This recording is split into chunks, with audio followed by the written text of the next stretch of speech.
যুবকটি হাজার হাজার জিনের কালো লোহার রহস্যময় ধনুক পাখাটা দুভাগ করে ভেঙে ফেলল। আবর্জনা মনে করে মাটিতে ছুড়ে দিয়ে সে চলে গেল। কিন্তু সে জানতই না এই কাজটাই ভবিষ্যতে তার জন্য প্রাণঘাতী বিপদ ডেকে আনবে। মেয়েটি রাগে যুবকটিকে টুকরো টুকরো করে ফেলতে উদ্যত হলো। কিন্তু ঠিক তখনই যুবক হঠাৎ জোরে এক বিকট দুর্গন্ধযুক্ত পাত ছাড়ল। প্রবল বায়ুচাপের ধাক্কায় মেয়েটি মুহূর্তেই ছিটকে গিয়ে বহু দূরে আছড়ে পড়ল। শব্দ শুনে যুবক ফিরে তাকিয়ে দেখে মেয়েটি মাটিতে পড়ে আছে। তখনই সে তাড়াতাড়ি এগিয়ে এসে তাকে জিজ্ঞেস করে কি হয়েছে। এতেই মেয়েটি এতটাই রেগে যায় যে সোজা অজ্ঞান হয়ে পড়ে।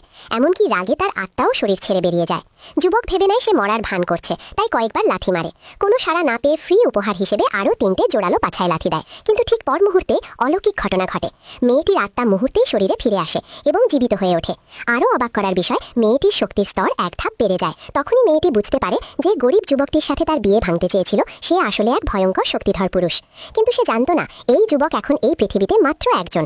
তার হালকা এক খুশিতেই আকাশ জমিন কেঁপে ওঠে। অথচ যুবক নিজেই নিজের শক্তি সম্পর্কে কিছুই জানে না।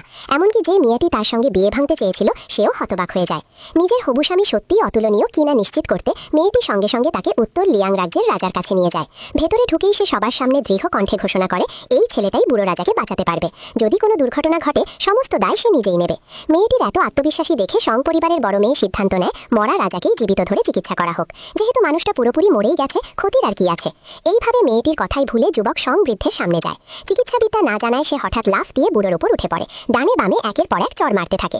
এই দৃশ্য দেখে উপস্থিত সবাই বুঝতেই পারে না এটা আবার কি ধরনের অদ্ভুত চিকিৎসা। উত্তর লিয়াং রাজার ছেলে এই দৃশ্য সহ্য করতে না পেরে প্রহরীদের তলোয়ার বের করে সতর্ক থাকতে বলে, যে কোনো মুহূর্তে আক্রমণের প্রস্তুতি নিতে। এইভাবেই যুবক টানা 1 ঘন্টা ধরে বুড়োকে চড়াতে থাকে। শেষে একেবারে শক্তি হারিয়ে ফেলে। তখন সে সিদ্ধান্ত নেয় একটা সবচেয়ে জোরালো চড় দেবে এবং টাস করে একটা মেরেও দিল। কিন্তু বড় মেয়ে দেখে বুড়োর কোনো প্রতিক্রিয়া নেই। সঙ্গে সঙ্গে আদেশ দেয় যুবকটিকে কুপিয়ে মেরে সমুদ্রে ছুঁড়ে ফেলে দাও। ঠিক তখনই পরের মুহূর্তে ঘটনা উল্টে যায়।